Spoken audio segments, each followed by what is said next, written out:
Hello, this is Mike Burek, your host and producer of Krynica, The Well, a podcast series about topics of interest to Ukrainians around the world. Today is Thursday, May 1st, 2025. Our guest for this episode is Dina Smeltz, Vice President and Senior Fellow, Public Opinion and Foreign Policy with the Chicago Council on Global Affairs. This podcast is produced for The Ukrainian Weekly, a newspaper published in English for the global Ukrainian community since 1933. Welcome, Dina. How are you? I'm great. Thank you for having me on your show, Michael. How are you today? I'm doing well, and thank you so much for joining us today.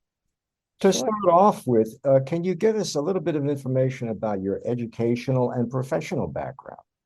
Sure. I am a public opinion researcher. I have been doing this for about 30 years, maybe 30 plus. I went to school actually for a finance undergrad degree that turned out to not be my thing. So I went back to school to look at Russian and East European studies. It was 1989 when a lot of things were changing in the region. It was a very exciting time to be working and learning things along with our professors. Besides studying sociology and politics and history of that part of the world, I also took survey research courses at the University of Michigan, which is one of the best schools in the world for it. And so when it came time to graduate, my previous boss, who worked for this organization called the U.S. Information Agency, which was an independent agency for the government, and then was later subsumed under the State Department. I turned out to be the exact candidate they needed for this job, which was doing public opinion research in Central Europe at the time. So that's pretty much how I got here. And so the combination of survey research and Russian, East European studies background really cemented my place at the State Department. And then I continued working on the survey research path in international research for a long time. When was the Chicago Council on Global Affairs established and why? And how long has the council been doing U.S. public opinion polls about Ukraine? The council itself, it was originally called the Chicago Council on Foreign Relations. It was founded in 1922 by a group of 23 men and women who were concerned at the time about isolationist trends in the United States. And the Midwest and Chicago in particular was a hotbed of isolationism during that time. And they were concerned that Americans were kind of turning their backs or withdrawing from the world and felt it was important to keep these issues fresh and engage the public with them. So they had speakers come and then eventually events come. Eventually it grew into also a think tank on top of that, which is where the survey research comes in. And the survey too came out of an interesting period of time. It was founded in 1974, was the first time they started conducting surveys. And the reason they did was because actually Henry Kissinger was concerned about American public opinion and whether the Vietnam syndrome was real, meaning, again, was this a period of isolationism when Americans didn't want to be involved in other countries' affairs? And so the survey was, Kissinger was helpful in finding funding from the Ford Foundation, and the president of Chicago Council on Foreign Relations was tapped to do this. So ever since 1974, we've been polling the American public on all the key foreign policy issues happening of the day. We used to do the survey every 4 years, then we did it every 2 years, and now we're doing it annually, but we also do some monthly polling as well. And how are the polls conducted and what methodology is used? The surveys are conducted with a nationwide representative survey. So that's a survey that is representative of the American population as a whole, all 50 states and the District of Columbia. And it's an address-based sample, meaning that the polling organization we use, Ipsos, is an international polling firm, and they contact people from all over the country. They have a panel. We use this online panel because it's best for our questions for people to see them because they're a little more complicated than what kind of toothpaste do you have. So it's nice that they get to see the questions on the screen, but it's also less expensive if you do it online this way. But they're methods are the same as if you were conducting a national representative survey, people face to face. And then the data come back in a perfect sample, everything would look exactly like the population of the United States in terms of demographics and education, age, racial background, religion. But oftentimes samples aren't exactly perfect, so we weight the data according to the census in the very end stage. And who are the participants in the polls and how are they chosen? And has it been challenging to find participants for these particular polls?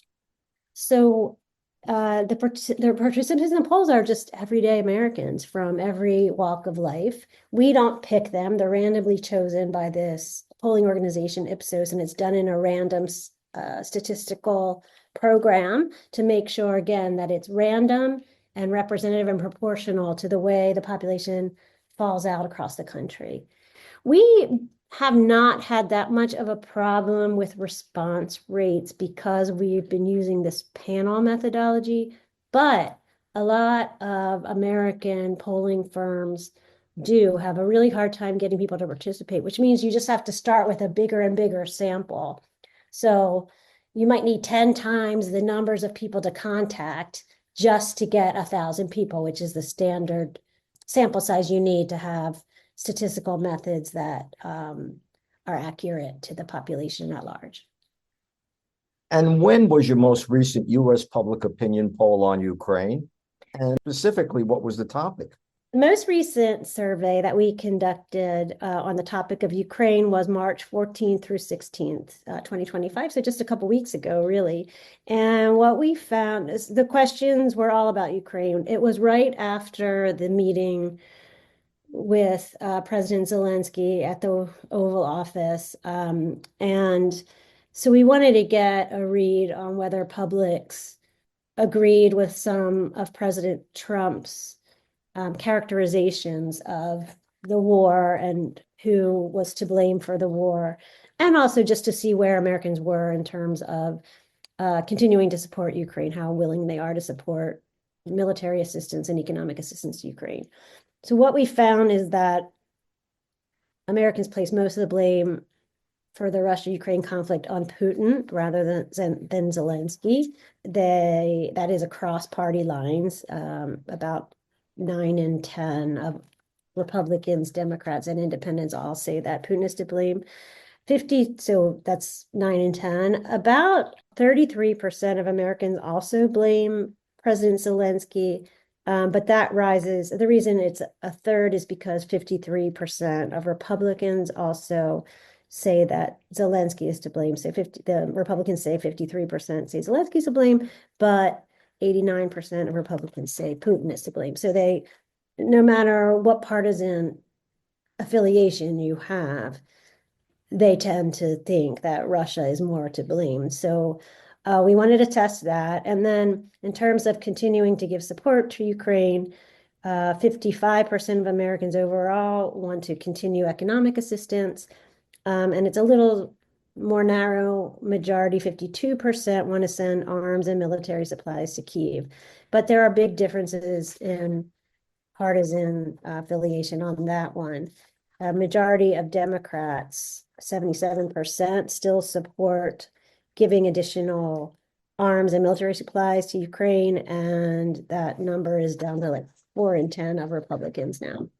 So not so much of a difference on who to blame, but big differences on whether we should continue to support Ukraine militarily or with economic assistance.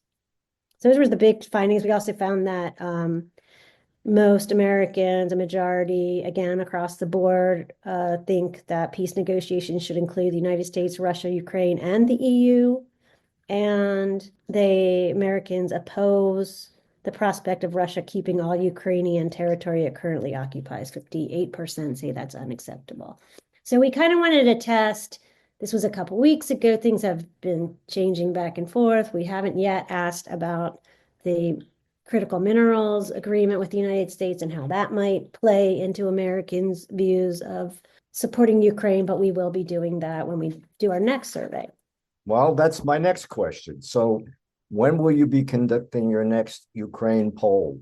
Our next poll will be probably in July of this year. So we're starting to get the questions together. If you or any of your listeners have burning questions that you think we should ask Americans about the conflict, please let me know. It doesn't have to be perfect survey speak, but we're always interested in hearing what issues or concerns other people have that we might turn into a survey question. And I did want to mention, though, that there have been some really big shifts in opinion. Some of the biggest ones are that opinions of Zelensky have really fallen among Republicans, especially, but actually a little bit, he was so popular at the beginning of the war because it was very impressive, his willingness to stay in Ukraine, his willingness to fight. He's been extremely courageous leader. And so the numbers at the beginning of this current war in March 2022, were very high, about 8 and 10 across all party affiliations had a positive view. But now Republicans have sunk on that. And again, this was right after that meeting. So if they were taking cues from some of their political leadership, that might be why we saw a downturn there. And then over time, so again, when we started in March 2022, about at least 3/4 of Republicans, Democrats, and independents all supported giving additional arms and military assistance to Ukraine. But then over time, it started to fall. And this was also, I think, taking the lead of certain Republican leaders, even before President Trump won re-election, but people like Kevin McCarthy, who were speaking about how the United States is giving too much money to Ukraine. I think that seeped into the media or whatever ways that Republican loyalists get their news. So now they have fallen from 3/4 supporting it in March 2022 to 40% now. And it's a lot of, so I do want to say it's somewhat understandable that support for giving economic assistance, military assistance might be falling, given that it is a lot of money and inflation has been high. And the number one reason why people were voting in 2024 was inflation and immigration.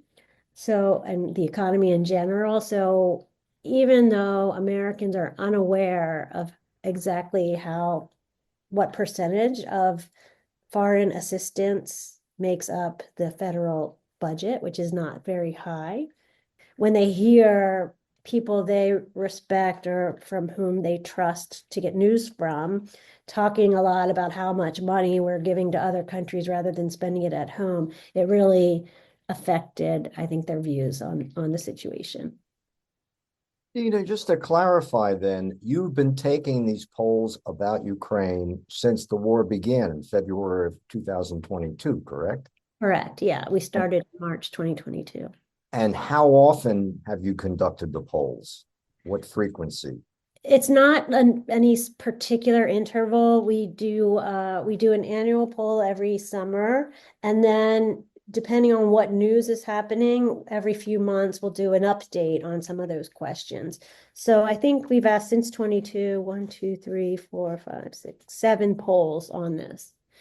We also do polling in Russia. We had a grant to work with the last remaining Russian research organization, the Levada Center. So we've been doing some polling with them as well, and we've been tracking Russian attitudes, which are fairly parallel to what Ukrainian attitudes are, that neither side is willing to make meaningful concessions on territory on either side. So we'll see how that goes. Dina, we're just about out of time, but I did want to ask you, if our audience wants to find out more about your polls, where can they go online? And are there results from previous polls up online as well. Yes, please visit our website. So if you go to the www.globalaffairs.org, it will take you to the home page, and you'll see at the top of the page it lists all research and public opinion, and there's also a commentary button. If you go to the public opinion tab, you'll see all the research reports. And then if you look at the international section, it will show where some of this polling I was talking about with Russia is, if you're interested in that.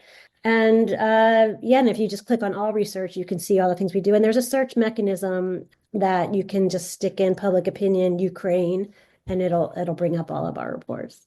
Been several events about it, about Ukraine as well. So I would tell your audience also to look at some of the past events. We had one just a couple weeks ago with Ivo Daughter, who is the president of the Chicago Council and the former ambassador to NATO, big supporter of Ukraine. And so you might be interested, and your viewers might be interested in watching some of those videos as well. Dina, thank you so much for joining us today. Thank you, Michael. Really appreciate the interest in our work.